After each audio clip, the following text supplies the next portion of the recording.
I know many of you will agree with me on this. The Malaysia property market has been boring for years. Not crashing, not booming, just stuck.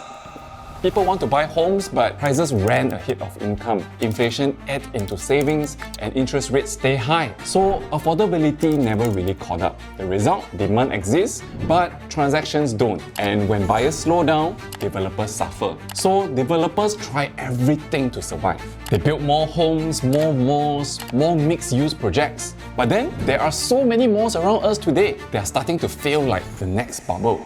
And commercial real estate only works if you can convincingly bring in footfall. No people, no spending. And no spending means no rent, game over. While most developers are still struggling to figure out their next income engine, something unusual is happening quietly. One developer seems to have found a blue ocean in a segment most people think it is the worst business for property developers.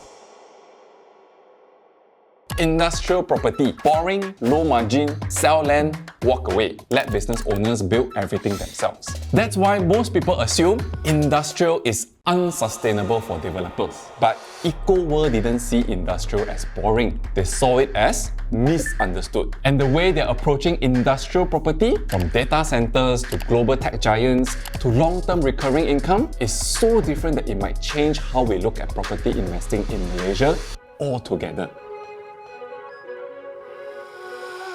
You see, that's the strange thing happening in the property market now. Residential is stuck, retail is saturated. Offices depends on footfall and occupancy that may or may not come back. But industrial is doing the opposite. And I think this is not a property hype. This is real economic behavior changing underneath us. Because you see, manufacturing is coming back. Not just any manufacturing, high value, cleaner, more automated kind of manufacturing. As companies diversify away from China, Southeast Asia becomes the natural next stop. And Malaysia checks a lot of boxes. Stable infrastructure, skilled workforce, competitive costs, and strong government support. Second, logistics has become mission critical. E-commerce didn't slow down after COVID, it matured, which means more warehouses, more regional distribution hubs, more last-mile logistics centers. These aren't nice to have assets, they are becoming essential infrastructure. And third, and this is a big one, data centers. Every time you use cloud storage, AI tools, streaming platforms, or even scroll social media, data has to live somewhere physically, and those buildings, they are industrial properties. Suddenly, industrial land isn't just hosting factories, it's hosting the digital backbone of the economy. This is why industrial property today behaves very differently from residential or retail. Tenants are businesses, not consumers. Leases are long-term. Demand is tied to global supply chains and technology investment, not consumer sentiment. That's also why the government is pushing hard into this space. Malaysia's own new Industrial Master Plan 2030 is designed to attract exactly this kind of investment. Advanced manufacturing, automation, green tech, and digital infrastructure. And when government policies, global capital, and corporate demand all align, property developers who are positioned correctly win big. Now, it is not that property developers don't know this, but very few know how to monetize it properly. Because here's the problem. Industrial property looks simple, but it's easy to get wrong. If all you do is sell land parcels and walk away, margins are thin and income is lumpy. That's why industrial has always seen as low value add for developers. And this is exactly where EcoWorld does something very different. They didn't just chase industrial demand. They re-engineered the industrial business model itself. And that's where this story starts to get really interesting.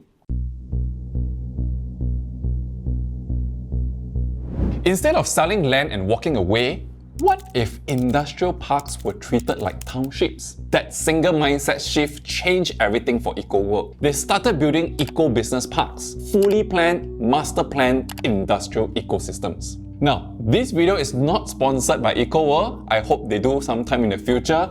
Whatever I said is purely my own personal opinion about eco-business parks. And these aren't random factories scattered across empty land. They came with proper road networks, utilities, green spaces, security, and supporting commercial components. In other words, EcoWorld took what they're already good at township planning and applied it to industrial. And that immediately solved a big problem for businesses. Because companies today don't just want land, they want speed, certainty, and scalability. You see, a manufacturer doesn't want to spend years dealing with approvals, infrastructure, and uncertainty. A tech company doesn't want operational risk. A data center operator needs power, connectivity, and reliability immediately. That's how EcoWorld positioned itself as a solution provider, not just the land seller. Once this model proven works, they went one step further. Instead of waiting for tenants to come to them, EcoWorld started curating the type of tenants they want. They align land size, infrastructure, zoning, and partnerships before the tenant even signs. That's how you attract companies that commit long term. As a result, EcoWorld attracted the biggest tech companies on the planet. And that's where the Microsoft and data center story comes in.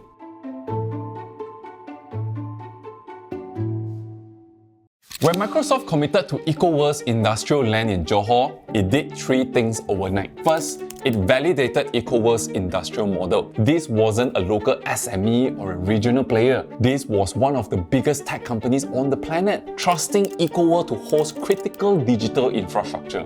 You see, data centers are not warehouses. They are mission-critical assets where downtime is not an option. Therefore, Microsoft choosing EcoWorld sent a very loud signal to the market that this developer understands high-tech industrial requirements. Second, it reframed EcoWorld's industrial land from land to infrastructure. When Microsoft chose its location to land its footprint in EcoWorld's industrial development, it wasn't about price per square foot. I mean, that's important, but more importantly, it's about power redundancy, network latency, expansion capability, and long-term operational certainty. EcoWorld wasn't selling dirt. They were selling readiness. And once you cross into that category, pricing, margins, and deal size change completely. Third, and this is the most important part, it triggered a domino effect. Because when Microsoft commits, other players start paying attention. Data center operators talk to each other. Global tech firms benchmark locations. Suddenly, EcoWorld's industrial parks weren't just industrial parks anymore. They became shortlisted destinations for digital infrastructure. This is where EcoWorld took the next smart step. They didn't treat the Microsoft deal as a one-off win. This is their proof of concept. And then they formalize it. EcoWorld launched a new industrial pillar specifically for high-tech and digital industries. A clear signal that data centers, cloud infrastructure, and advanced tech manufacturing are no longer opportunistic deals. They are part of the core business strategy.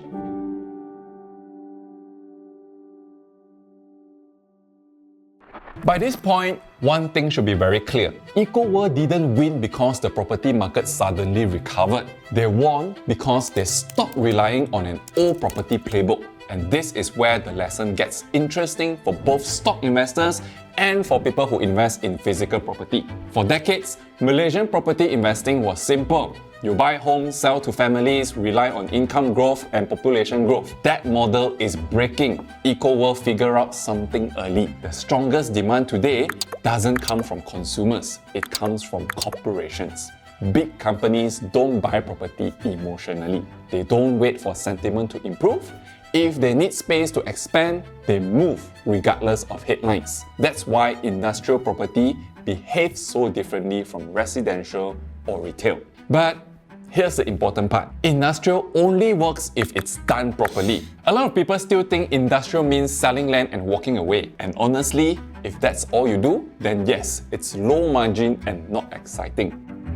Now that you know a little bit more about industrial properties, how do you as an investor use this information? If you're a stock investor, maybe it means looking beyond launches and sales galleries and asking who the end customer really is. If you're a property investor, maybe it's time to stop looking only at condos and shop lots and start understanding where businesses are actually expanding. You don't need to invest in EcoWorld specifically, but understanding why their strategy makes sense might help you avoid being stuck in parts of the property market that aren't moving anymore. And honestly, that's the real takeaway in this video. The property market didn't suddenly change.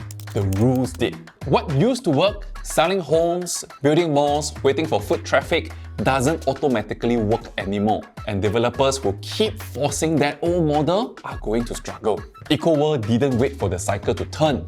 They looked at where real demand was coming from. Businesses, data centers, logistics, and reposition themselves around that reality. That doesn't mean industrial is the answer for anyone. And it also doesn't mean residential is dead. But it does mean that smart money is moving differently now. If this kind of breakdown helps you think differently about investing, not just in property, but in how businesses adapt to change, make sure you subscribe to the channel. And if you've got a view on where you think the property market is heading next, drop it in the comments. I'd love to hear it. And I will see you in the next one.